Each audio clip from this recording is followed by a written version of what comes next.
I deliver lost time. Don't open the box. People think time only moves forward. They are wrong. Sometimes it gets misplaced. When it does, I'm the one who brings it back. I work for a company you've never heard of. We don't have a name, just a symbol. A circle broken at the top like an open clock. We don't advertise. We don't need to. People don't call us. Time calls us. Most of my deliveries are simple. A black cube, usually warm to the touch, the size of a shoebox. The instructions are always the same. Do not open the box, deliver to the recipient listed, do not look them in the eye, return before the hour resets. I used to ask questions.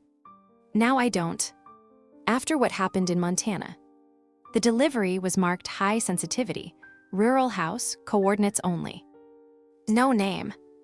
A single box, humming faintly, with a faint gold mist seeping from the edges. I'd never seen one leak before. My watch began ticking backward the second I picked it up.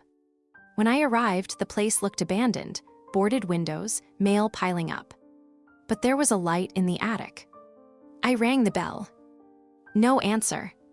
Then the door creaked open. No one on the other side. I stepped in and called out. That's when I heard crying. It came from the attic.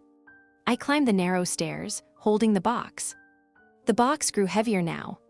The ticking in my watch grew louder with every step. The crying stopped. Then a voice, my voice, whispered from behind the door, "You're too late." I should have turned and run. But the box pulsed in my arms like a heart. The lock on the door clicked open. Inside, a woman sat on the floor, rocking back and forth. She looked maybe 50, but her eyes were ancient, starved of time. All around her, clicks hung on the walls. Hundreds of them. None of them ticked. I held out the box. Delivery, she didn't move. I set it down and turned to leave. That's when she spoke. Did he beg you too? I froze. Who? She pointed at a photo on the wall. A boy, maybe 6 years old. Blonde. Smiling. My son, she said. I gave him 5 extra minutes.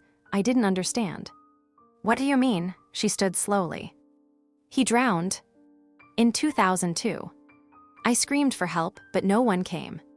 Then one day, the box showed up. A man in a coat, just like yours, said I could have 5 minutes back. Just 5. And you opened it, she nodded. And he drowned again. And again. Every night. Same 5 minutes.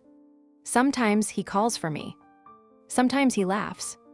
Sometimes he just floats. You brought him back wrong. I turned to leave. The box was open. Inside, a dripping, waterlogged watch, still ticking, and a pale handprint burned into the lining.